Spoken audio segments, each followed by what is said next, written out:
Thank you for joining us today. Thank you for having me. How are you doing? How was the flight? I'm good. It's a long trip from Los Angeles, but it was good. It was good. I love Berlin. I'm really happy to be here. It's your first time? No, I've been here twice before, once with a backpack in 1983. Well done. And following the footsteps of this movie that I was in love with, Christiane F., which I'm sure you all know about.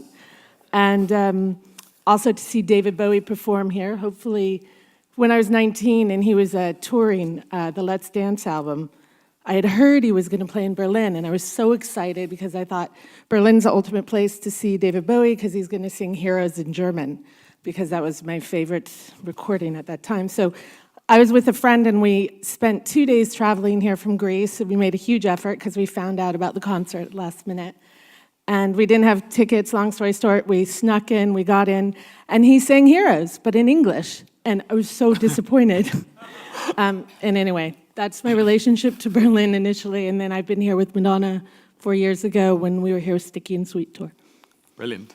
So let's start from the beginning. Tell me a little bit, how did you get started? How does this passion of yours become a profession? We were talking earlier about how you were interested in very many things, you know, and you were trying to overcome the fact that you had to pick one at the time, and then you decided to go pursue all of them. So tell us how that started and how you got to where you are now.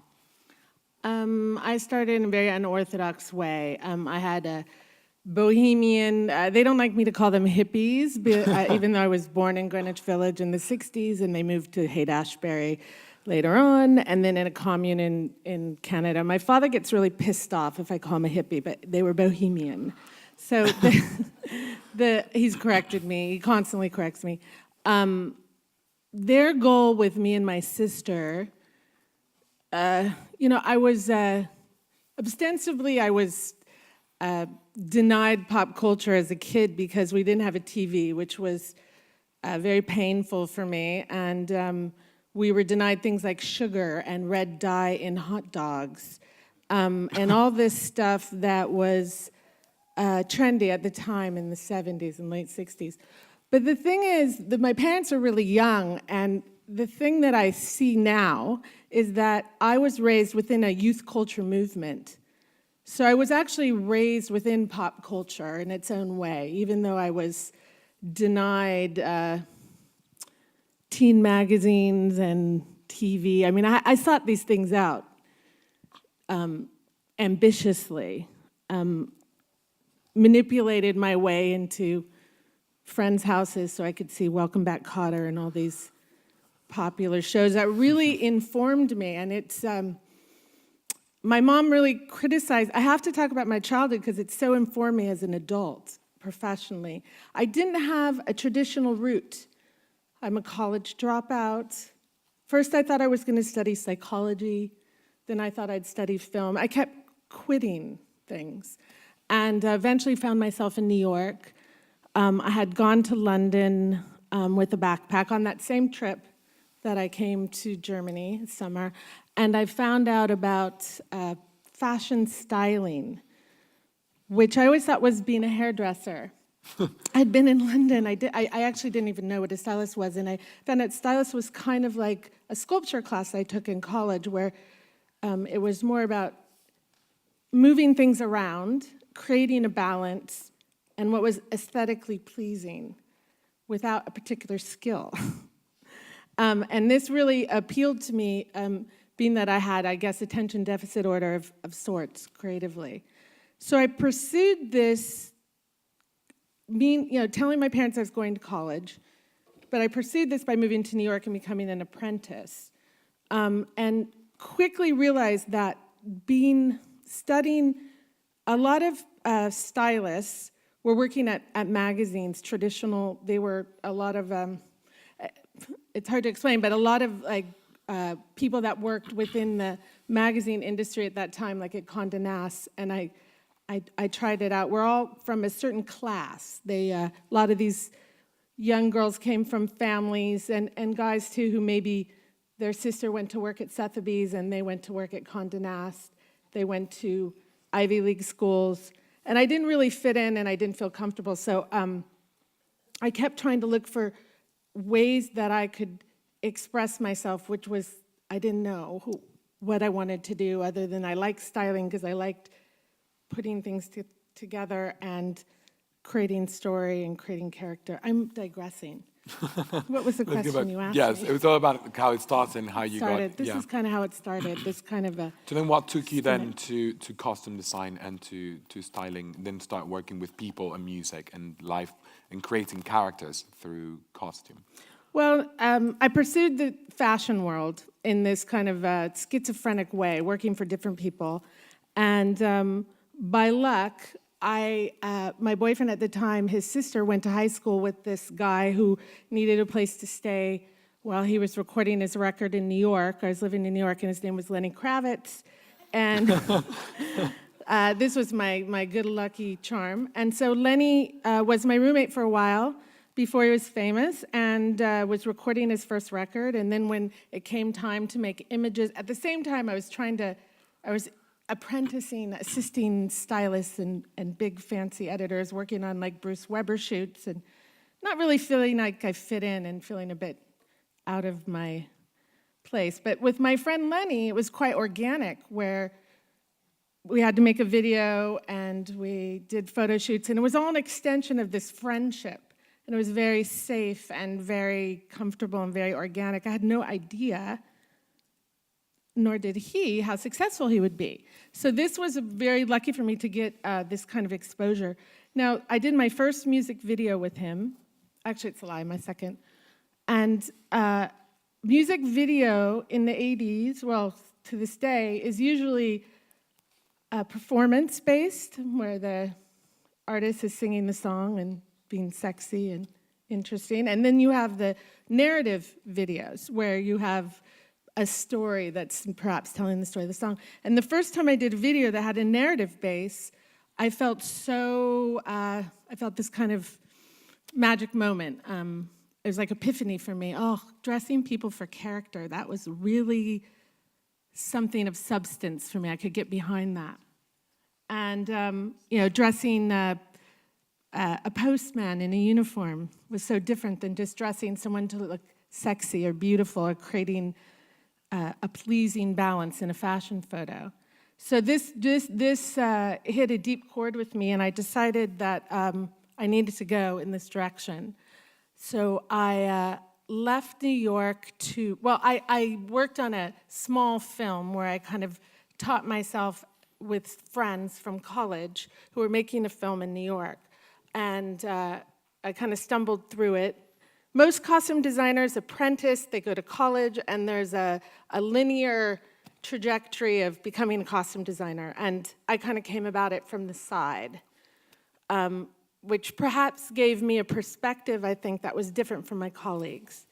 So I really pursued it.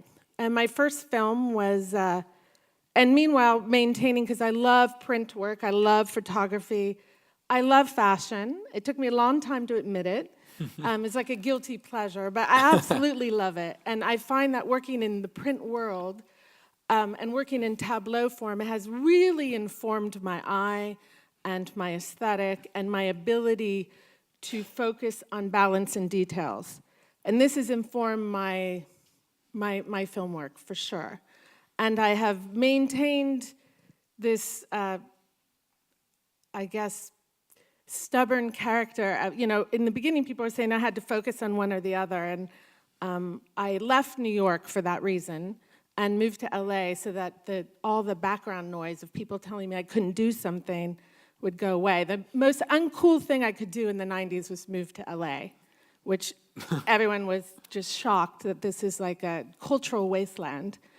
And really, the great thing about moving to LA is it afforded me a place where I could develop my own identity, where I could pursue this interest of narrative, developing character that I was so inspired by. And in that process of walking away from the fashion world, I met Madonna, and I always appreciated her. I never really bought her records, but I always paid attention to everything she did visually, and thought she was a very formidable, interesting provocateur, a very interesting woman, and I didn't always agree with her choices, but I loved how prolific she was. So when I was actually asked to work with her, which is a story in itself. It's worth mentioning. Of course. I had done The People vs. Larry Flint with Courtney Love, who was in that movie, and I knew her from my punk rock days of being in college in San Francisco, and anytime she entered a party, I made sure and kind of hid in another room because she scared me. But I always like completely attracted to her. She's such an interesting person. And by my luck, when I got hired to do The People vs. Larry Flint, I call it my bat mitzvah movie because it was Milos Forman, who I was raised on and with my parents in art house theaters, and he was probably one of the only directors whose name I knew as a kid from seeing all his great movies like Taking Off and, of course, One Flew Over the Cuckoo's Nest, all these amazing movies. Totally different generation, the generation of my parents. So when I was asked to do this movie, I was, the only other films I had done were The Crow and Tank Girl, which were these genre comic movies. So there's a whole story, which if anybody's interested, I can tell them afterwards, of how I ended up getting Larry Flint. And when I got hired, I was so excited. And then I found out Courtney was cast, and I just was completely gutted. I thought, this is it. It's going to be like The Emperor Wore No Clothes. She's going to bust me, and they'll see I'm a fake, and I'll be fired. But the opposite happened, and we were able to really collaborate. And it was an incredible experience, very important experience for me creatively. I learned a lot. And then I continued to work with Courtney in her, after Larry Flint, in her kind of rock and roll stuff for Hole. She had done a record after that, and then we did videos, and I was just involved in this creative relationship with her, which is very kind of can overtake your life. At the same time, I was working a lot with David LaChapelle in print work, so it was like a milieu, a very creative time. And Courtney had been asked to be on the cover of Rolling Stone, Women in Rock issue in 1997. I had been in London working on a film that I got fired on and sent home, which was devastating. And I got this phone call from Courtney who said, I want you to style the cover of the Women in Rock issue. It's going to be me, Madonna, and Tina Turner. I said, cool, great. But I'm only styling you. I'm not going to work with Tina. She said, oh, that's okay. Tina has her own stylist, but I want you to work with Madonna. And I said, no. I don't want to work with Madonna. Let her get her own stylist. Let me focus on you, because I thought it was a ploy for her to get the best dress, and I didn't want to get in the middle of that. You can imagine. So Courtney called my agent, got my portfolio, sent it to Madonna herself with a note and said, you need to hire my stylist, blah, blah, blah, blah. So I got hired. I called her up, I was so pissed off, and I said, I can't believe you went against my wishes and did that. And she said, stop acting so below the line, which I don't know if you guys know. It's quite funny. There's this archaic term in the film business of above the line and below the line. And above the line is... it's actors, directors, writers, anyone who makes residuals, basically. Below the line are all the designers and the craft service and the camera people and everyone else. So the cinematographer, the costume designer, down to the caterer. And it's this horrible, almost caste system, this archaic system that exists in the film business. So I thought that was quite funny that she was saying, stop acting below the line, meaning, own yourself, stand up. So that's how I met Madonna, and it was kind of the end of my relationship with Courtney because Madonna's very scheduled and organized, and Courtney is not as organized. To say the very least. Yeah, but they're both equally inspiring people. So then that started my relationship and brought me kind of back into the fashion world from a different perspective, and photographers like Stephen Klein or Jean-Baptiste Mondino, I was working with, thanks to my relationship with Madonna, and then I could have a new relationship with fashion, and then therein lied the challenge of the balance of working between the disciplines. Let's talk a little bit about creating character. How do you start? What's your process? And how do you build that up? Well, the wonderful thing about self-decoration is costume is really about creating a character and identifying identity, if that makes sense. Which is endlessly fascinating for me as I'm constantly trying to peel back the layers of my own identity, creatively and personally. Every project is different. So on a film, it always starts with the script for sure, and the collaborators who we're working with. Usually for me, who the director is. I'm not really motivated so much by actors, maybe negatively. If I hear someone is, an overwhelming ego to work with or something, I might not be so interested in working on the project. But usually for me, it's a discovery. I've done a bunch of biopics about real people, like Walk the Line, right. Johnny Cash, W.E., the Duke and Duchess of Windsor. And those are really interesting because you get to do this kind of historical research. And with everything that's accessible to us digitally, and there's so much information out there. So that is an obvious way. But everything informs me, and I think that, I'm in terms of creating a character and a narrative, like a fictional character, it just comes from conversations. It's a collaborative job, so it's really important for me that I interpret the director's perceptions and ideas. So it's really collaborative. Where a lot of conversations, a lot of visual reference. Actors usually come into it later.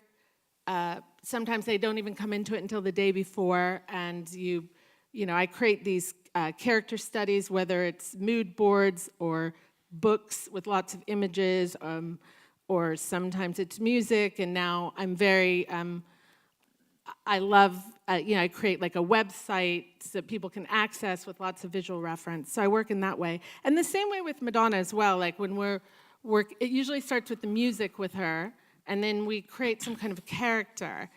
In the tour, like right now she's touring on the 5th tour I've done with her, and it's all about narrative. Yeah, MDNA, and it's, she's very character-based. She creates these personas for herself that help propel her ideas and gives her a construct to express and learn new disciplines, whether it's an instrument or a language, or so she's been on this, she's really prolific as an artist, and I've been super lucky to be able to be on that journey, which is, I don't know, sometimes I think I'm really lazy, so it's really nice to work with people that are so prolific that keep me moving. So that's been helpful, but it just depends on what the project is. Even with fashion editorial or this new thing, brand building, I'm sure we're all aware of the term, but working as a consultant, it's just creating a story, a reason why, and a narrative. So a construct for these ideas to live in. What about collaboration? It's something interesting. I mean, costume is so personal and is so intimate. How do you do costume design for someone like Tom Ford? Is that a difficult discussion to be had? Like, is there a clash of the minds? How do you guys deal with that? How do you deal with Madonna wanting her ideas, embodying what she wants, and how do you make that happen, including your creative vision into that? Well, Tom and Madonna are very similar in how they work. They're both great creative directors. They have a very high aesthetic and an aesthetic language. Most directors are really intimidated about clothing, costumes. They don't have the vernacular for it, so usually it's a very awkward conversation with the director. The cliche does exist, like the baseball hat and, the Steven Spielberg cliche of a director. It's really true, like usually because most directors are rich, they know Prada, or they know like Missoni, or they know the big names, but they don't have the vernacular for the nuance and the language about self-decoration. Usually it's quite awkward conversation, and most of the time directors are men, so for some reason there's even a bigger awkwardness, straight men especially.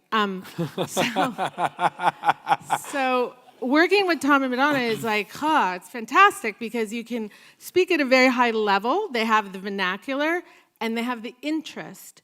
When we were working on Single Man, I knew Tom personally anyway. I'd never worked with him, but I already had a rapport with him in terms of an ease of language. So it was great working on the film because he would save our meetings for the end of the day because he said he could relax and he could speak the language that he was familiar with. But, it was a huge, I was super excited to work with him on the movie he's a, he early in his career, he moved to LA to be an actor before he was a fashion designer. Right. And him and his partner, Richard Buckley, they're huge film fanatics, and they had been watching my films for years and sending me critiques and compliments. And so I already had this kind of film dialogue with him. So working with him, like working with Madonna, is like fantastic because they have the vernacular of the aesthetic. And they're so visual, they're visual artists. So that was like a fucking dream. Like, it's a dream. I wish all my films are like that. Different challenges, talking a little, like with Tom, it was more of a learning curve for him about character. But he was so well prepared that it was quite natural. It was great. It was great. It was so much fun. And I'm waiting for him to do another film, but he's gone back designing women's fashion now, which is the fashion calendar is so rigorous. I don't know how anybody has time to have a life, so let alone direct another film. Hopefully, they'll do another one. Hopefully. What would you say that there's a through line to your aesthetic? Would you say there's an actual aesthetic that you've become true to and followed throughout your career?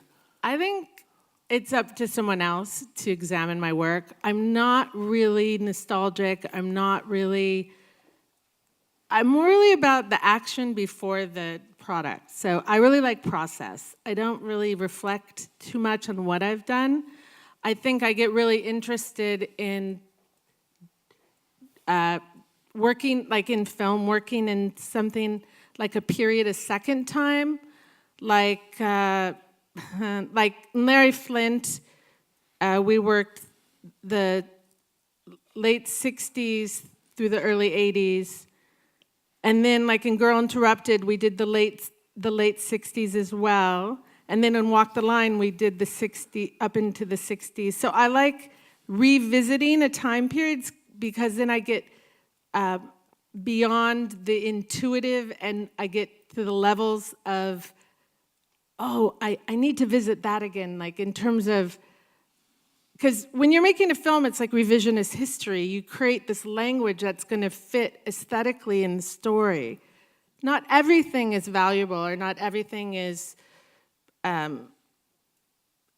everything's fair game, but for me, like if I'm, like with Larry Flint, there's so much bravado that I had to find, like with Girl Interrupted as well, the quiet moments to underscore the character so that it doesn't eclipse what's happening on film.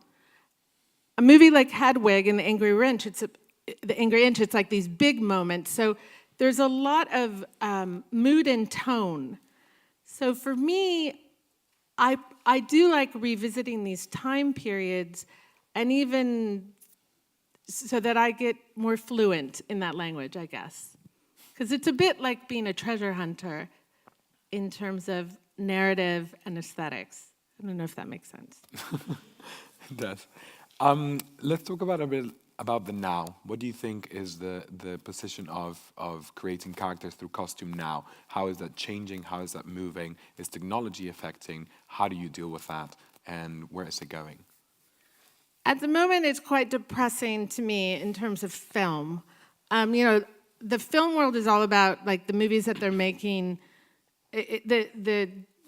They're like these branded franchises like X-Men or the Twilight series. So I haven't really worked on a movie in a couple years. There are always these interesting independent films. They don't always come my way. That's the downside of being acknowledged for your work, is that people think you're too expensive, uninterested, or unavailable, which is, when the first time I was nominated for the Oscar, a costume designer friend of mine said, "This is the worst thing that's ever going to happen to you." And it's kind of true, because it puts you in this, I didn't like it because I have, I'm almost 50, but I still think I'm a punk rocker. Like Richard's punk rock and a provocateur because he's a thinker, and he's not going to be defined by or I don't want to be defined by these outward successes. I want to keep learning, because my job's all about learning and the hunt and for knowledge, finding characters and stories that are interesting and relevant that help tell my story that I'm interested in. So it's just, what did you ask me? What do you think is the current status? And where Okay, is it so going? movies really suck right now, and I haven't done a movie in 2 years. I mean, it's Oscar time, so they send you all these screeners, and I was like, oh, that's a good movie, and that's a good movie. How come I didn't hear about that? My ego gets really worked up. But most of the movies that come my way are these big franchises, which I'm not interested in. Movies like editorial for me, in that I don't choose the films that make a lot of money. I choose the films that move me, the stories that move me, the characters that are going to inspire me, because it's quite a commitment. When you work in fashion, everything's super quick. Nothing lasts more than a season, and jobs are 2 days, 5 days a week, 2 weeks. Film is a long-time commitment for me. It's 6 months. So I picked them. I picked them carefully.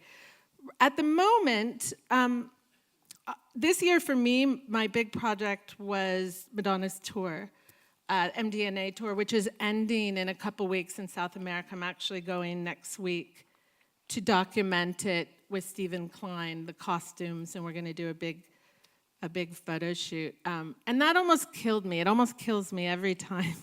This time, the tour is bigger than it's ever been, in that we have 35 performers on stage, and they change costumes up to 10 times, and all those costumes have to be doubled.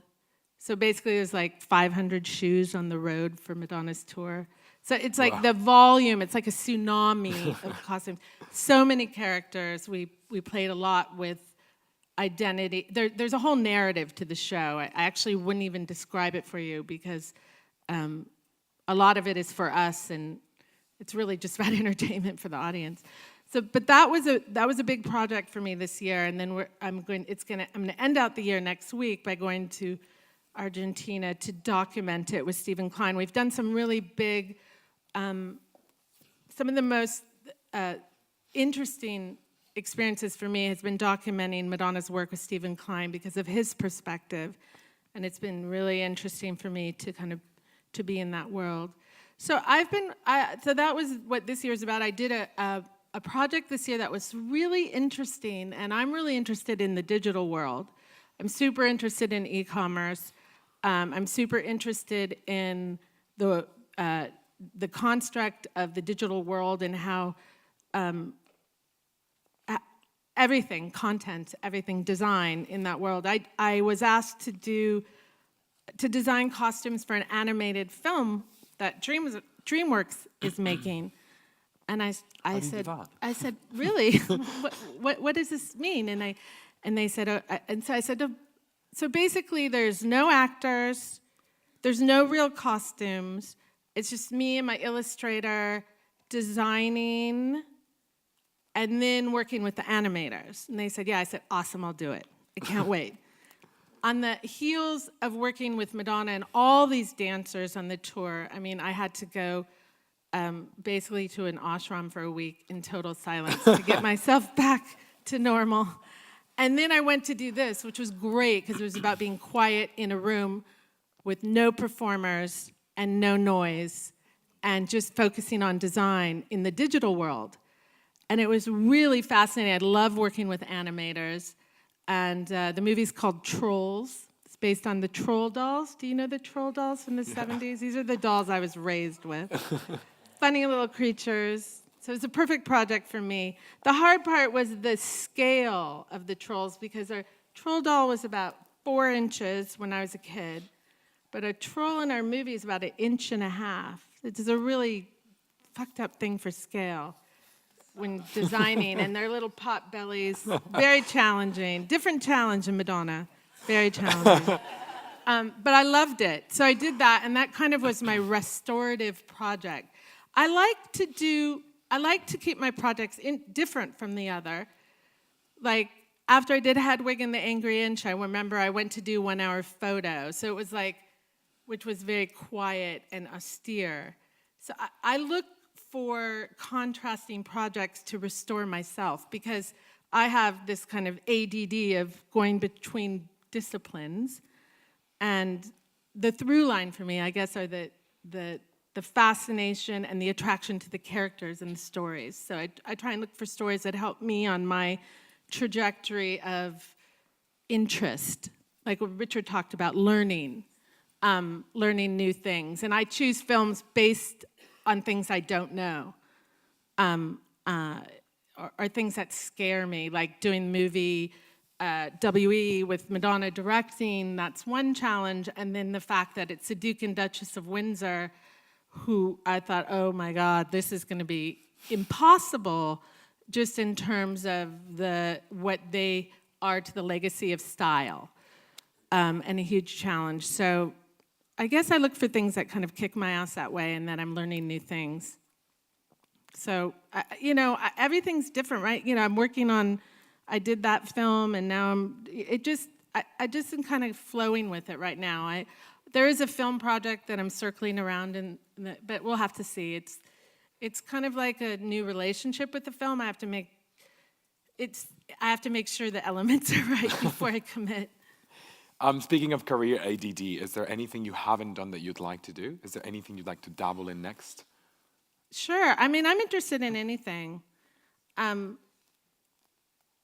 It's hard to say. I mean, I really love books, and I'm thinking about a couple different book projects that have come to me.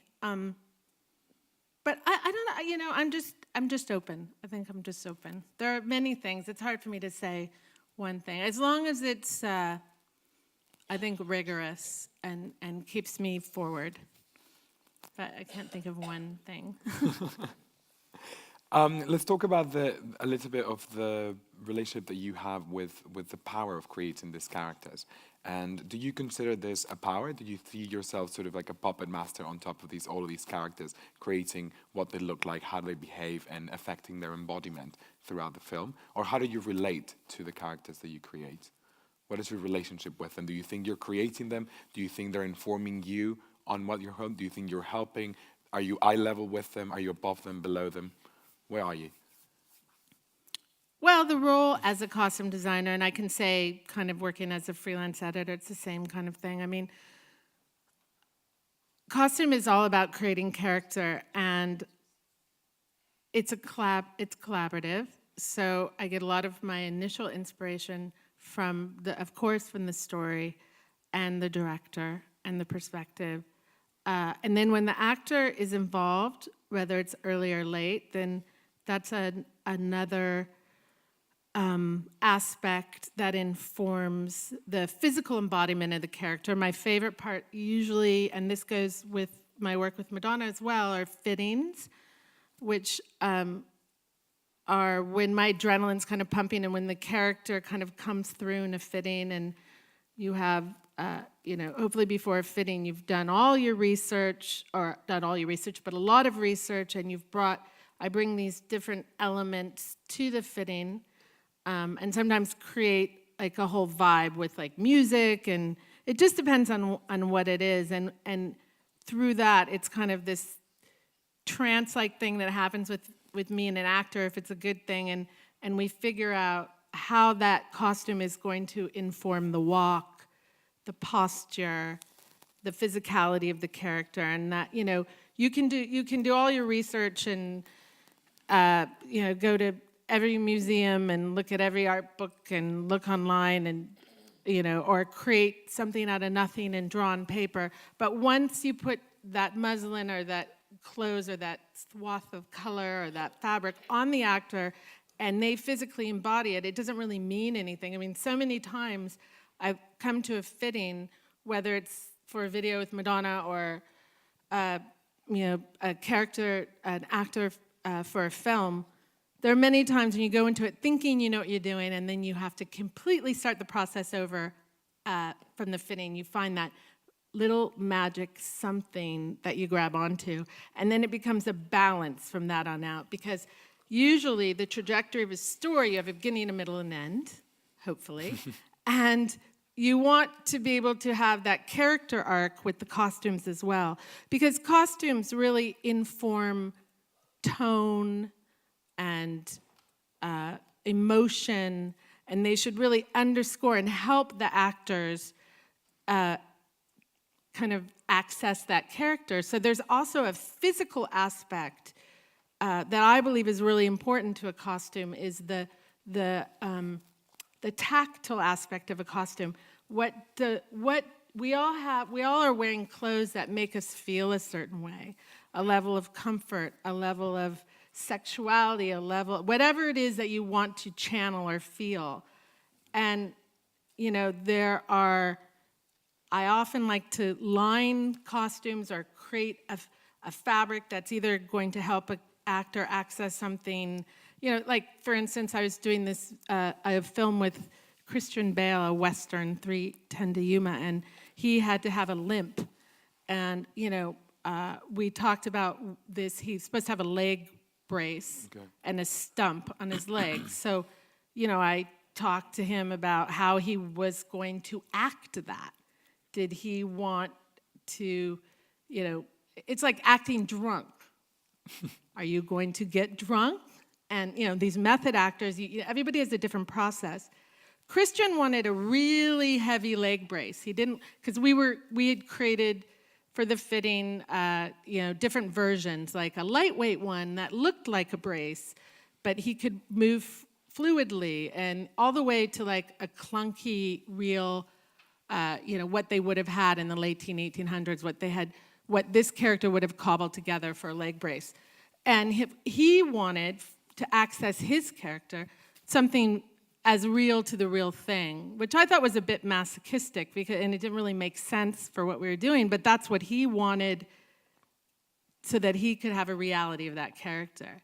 So he was dependent on a physicality in the costume, which is common with a lot of British actors to access their character. A lot of American actors are more method-oriented, and it's all based on sense memory, and sometimes they ask you to call them by their character's name on set because they're going into this, it's like, it runs the gamut. So in the best case scenario, a costume designer can help an actor on the physical access their character. And other actors, it's not part of their process at all, like Woody Harrelson for Larry Flint. He could give two shits about it. He basically was totally uninterested. We had like 55 costume changes in that movie over that spanned a period of time, because when you're watching a film, what has the most production value for taking you to a time and place? Costumes, even more so than the production design, because usually a film, you're looking at the actor mostly in 3/4 or close-up dialogue. What fills the frame? It's that 70s lapel or the 80s small lapel. I mean, you really can, you rely on costumes to really help set a time and a place. Even if it's not period, contemporary, futuristic, it could be anything, but it helps the audience organize where the story is. Production design is a magnificent aspect of filmmaking, but unfortunately, and to the big frustration of most production designers, it's very rare that you pull back and you see this glorious set that they have designed. It's quite frustrating for them. But so costumes, and I'm always having this argument with the producers who are constantly, cutting our budgets. I'm like, this is where you're going to get your production value. Quit cutting my budget. So there are all, the role of costume design is one of the tools in creating story, which is essential in creating character. So, and us as costume designers are constantly feeling like we're educating producers who don't really understand our job. They're like, oh, you just go to the mall and buy some clothes and blah, blah, blah, blah, blah. But it's actually part of the geography and the history of what's happening in that story. So I digress more. Are there any characters that have marked you, that have stayed with you, that you fell in love with? Yeah, I think, yeah, usually, I'm quite fickle. I mean, I think when I'm working on it at the time, I've bought into it. You're having like a love story at the project, and when it's over, it's over. On to the next one. I mean, some films were some of my most incredible experiences were the biggest bombs. Swept Away, when Madonna was acting that film, we had an amazing time making that film. It was a horrible film that didn't do well, except with a few Madonna fans.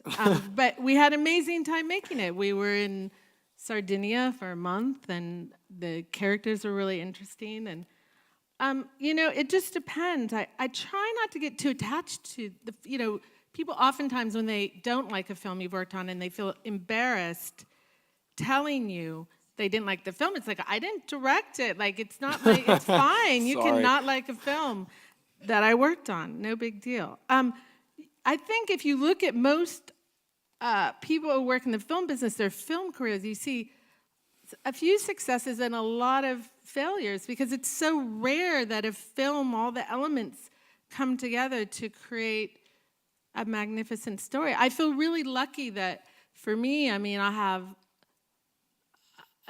working on Single Man was very, very special. It was also a special time. It was when Obama was elected the first time, and that was kind of when we were shooting. So that's like a very special experience kind of in every aspect of the energy of what was happening in the world and in our world.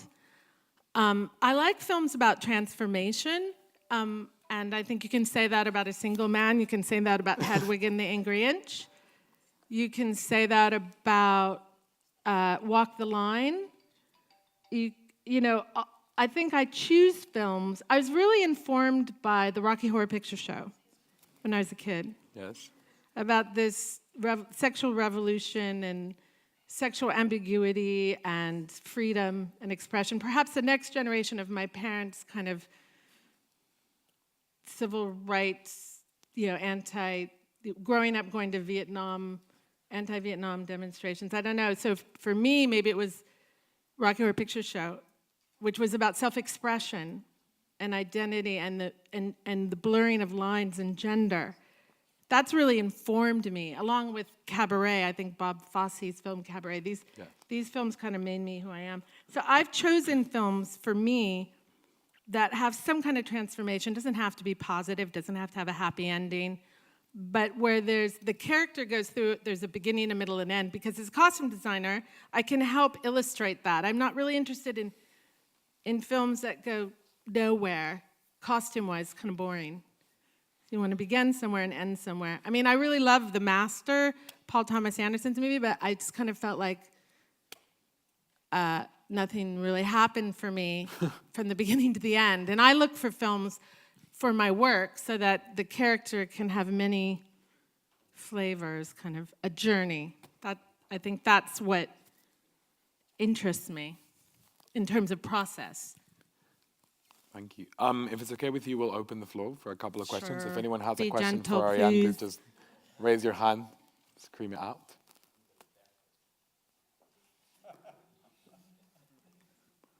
No question. No questions. You know everything about Arianne now. Actually, I have one, sorry. Does fashion ever get in the way when you're working on a film? Does fashion get in the way of work? Fashion has worked for me. There are a lot of contemporary films I've been asked to do that I haven't done because I feel like I get to work in fashion editorial in a narrative way, and I'm not interested in going to the mall and buying clothes.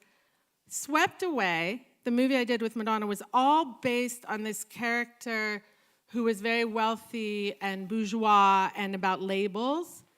And so I went to my friends like Missoni, Chanel. I used fashion as part of her character because just like with WE, with the Duchess of Windsor, you know, a lot of costume designers want to remake things that were, I guess it's a thing about making something and putting your stamp on it. I really believe, like, I can't recreate a Missoni knit like they can. So let's invite them to be in our film and use the fashion to talk about a time and a certain person that would wear that fashion and what that's about. Like the Duchess of Windsor, who had a famous relationship with Schiaparelli. I mean, I'm not going to try and, you know, create a Schiaparelli-inspired dress. So what did I do is I did the research on what Schiaparelli made. I got permission to remake that dress because the real thing doesn't exist. So I've used fashion to help tell the story of the characters. And I feel that perhaps, in a way, this is something I have an interest in anyway. So I have used fashion as part of my narrative when developing characters. And that's my stylist working with my costume designer personality together. I think that's when it's worked well, cinematically. See, I've learned something today. I mean, films for me were often fabulous sources of fashion direction. I mean, where I got my inspiration. I have to say, I wish it had happened with some of your films after I saw both Tom's film and We. You know, I wish that had come into the fashion world. It didn't really spill over terribly much. Well, with Mad Men, I mean, in America anyway. Yeah, with Mad Men for sure. The whole 60s, I mean, there's always like a conversation between the fashion world and the film world. I think they're equally inspired by each other. This has been going on for time and millennium eons, since film but began. it seems to have quieted down, that's all, and I'm wondering why. I think it's just because we're in it right now and it's hard to have perspective. I think if you, in retrospect, in 10 years, I think you'll see the value. I think that contemporary film is a reflection of our contemporary culture. So, you know, sometimes when we're in it, we don't have perspective, but I imagine that you'll see that. I mean, in terms of movies like Annie Hall, that directly influence the fashion zeitgeist of that moment. I mean, I think those are extreme synergistic moments that are few and far between anyway. But I think in retrospect, we'll see the value. Thank you. Anyone else has a question over there?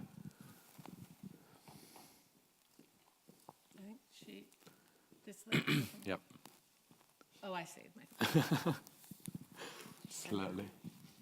It's kind of interesting to see you like a lady in black, really classic, and you know, not so in your face like you might create all these characters.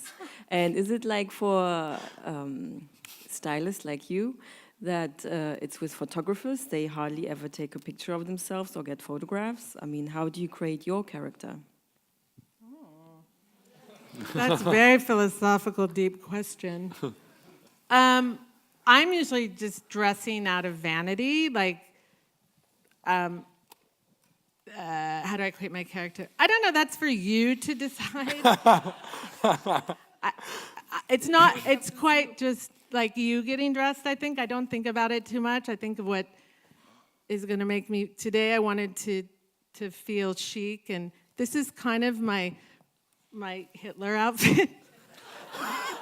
Sorry, I'm a Jew in Germany. This is my Gestapo outfit. No, I love Germany. But that's what I was thinking. If you want the truth. I like black. I like a blank slate. You know, I lost a lot of weight. I was heavy for most of my life. And I kind of used it as I was the anti-stylist designer. I wanted to be a blank canvas so that all these personalities would not be eclipsed by I have an aversion to these fabulous characters that we know of in the fashion world. Not aversion, I'm actually fascinated by them. I love them and I'm informed by them, but I always want to be more of a reflection of the person I'm working with. I want to be more of a quiet So I think that was always my goal, to have humility in the way I dress. And then I have my own neurotic things that I have to deal with like everyone. Is it? It is? Hello? Oh, yeah. Is it that you can live all these characters we all dream to be through all these clients you have? I mean, you sometimes dress like a bitch, like a lady, like a girl, like whatever. I mean, women have to have so many facets anyway that you maybe can live these personalities through your clients. It all started with the deprivation of Barbie dolls for me. Like, my mom didn't allow me to have Barbie dolls, so now I just use other people to help channel these characters. It's not really about me. It's more about my controlling my fantasy on someone else. You have a great job. I do. I think so. Any other questions?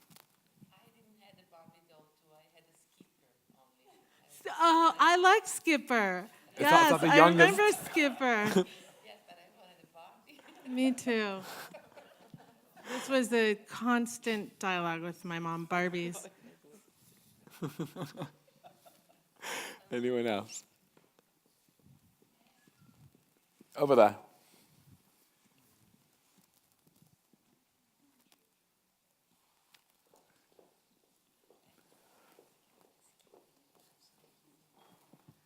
I just wanted to ask you, when you are on a project and you go white, you have a blank slate and you can't come up with themes and ideas and textures and colors, what you revert to, what you go to find inspiration again?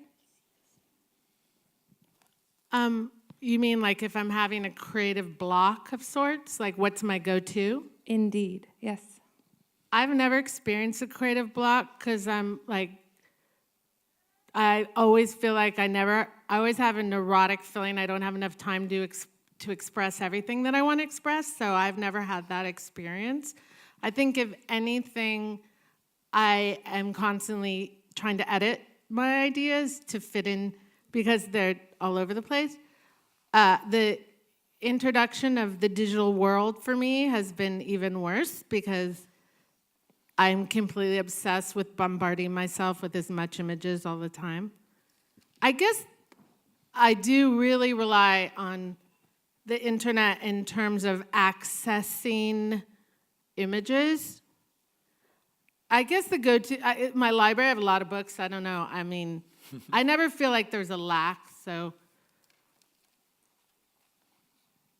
I have like these books from when I was a little, I don't know, it just comes from all over. Maybe my photo book collection, I just try and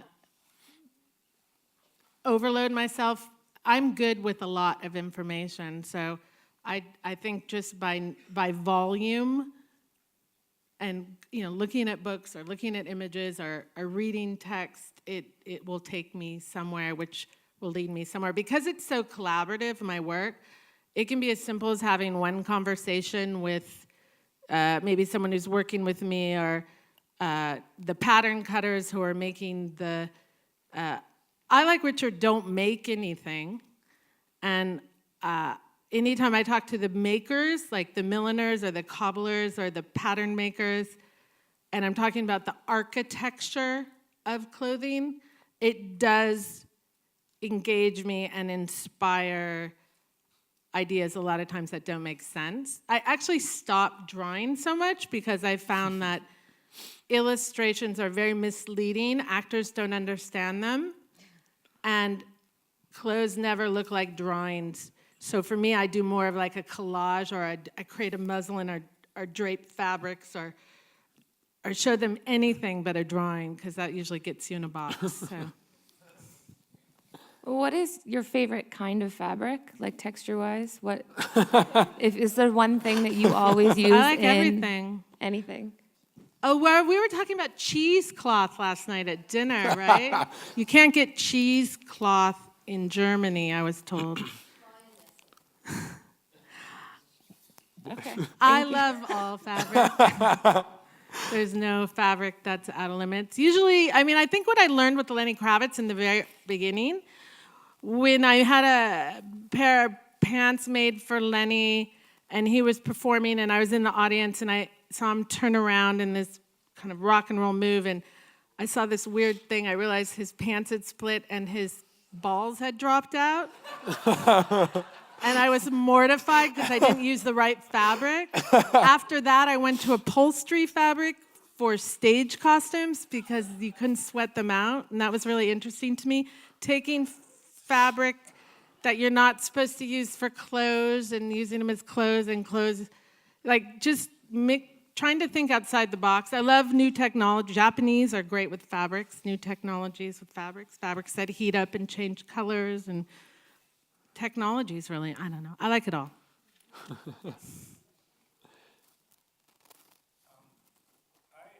was very interested when you were talking about your early days working in classic magazine styling with the Condé Nast publications. And you described these people who were of a certain class and I imagine would be considered tasteful. And you haven't talked about this concept of taste. And I was wondering, when you develop characters, is it important that they rub up against what is tasteful? Like, how do you position yourself towards these concept of received taste? Because you also talk a lot about balance and harmony. Mm-hmm. And is there a tension there in the way you approach that? Or how do you find your way through that? It's so excellent that you brought that up, because when you're developing character for a film, it's not necessarily about your taste or about what's beautiful or this kind of hallowed world of the fashion world of tasteful, and it's more about what's true to that character. So I'm constantly having a conversation with myself to make sure I'm not being too of a fashion mind, to make it too perfect and too glossy, and try and get into the character's head of what is appropriate from their perspective. So it's kind of like, I call it a method costuming when I try and get in the character's head. And because I work in fashion as well, and I'm working in balance and tastefulness and irrelevance in content, in pleasing things that look nice and are beautiful, I'm constantly having like two minds when I'm working on a film, just like you said, and I'm working with that character, and I try and so this is good for me because I'm having a heated conversation with my head and trying to put it through my own reality check. So I am constantly, and I've created this construct by design for myself because it keeps my own creative conversation with myself quite active. And then sometimes I need a break, and I go to the fashion world, and it's, beauty, balance, evoking other things. So one informs the other for me, and I couldn't take a steady diet of both. And it's really, it's an ongoing. It's the issue I have with myself with my fashion side versus substance and cultural relevance and the human side of people and stories. So they cross over, and that is a good example of, I think, where I like to be in a very in a heated conversation about that. Like keeping that balance right is the secret of your success, right? Editing that balance. Yeah, and get it wrong, So and then sometimes when you see the product, you're like, oh, So I think that's what keeps it interesting. I don't know. Your movies are, I didn't realize what your work was, but I've seen a lot of the movies you've done, and your movies are marked by taste compared to a lot of other films out there. So whether you want to or not, it's a very positive aspect, that there is really a consistent taste level. I'm always... But it's subjective. My taste is not necessarily other people's taste. I'm attracted to an aesthetic language in any project that I do. The aesthetic language I'm attracted to is specific. So I'm interested in working with certain people. So if you think, It's not for me to say I what's. think your movies, I think they're beautiful, and I'm always attracted to the clothes. Not in a fashion magazine kind of way, but there is a language that for me strengthens the film. Cool. Yeah. Thanks. Anyone else? We've got time for one last question. Great. Arianne, thank you Thank very, you. very much. Thank you very much. Arianne Phillips. Thanks.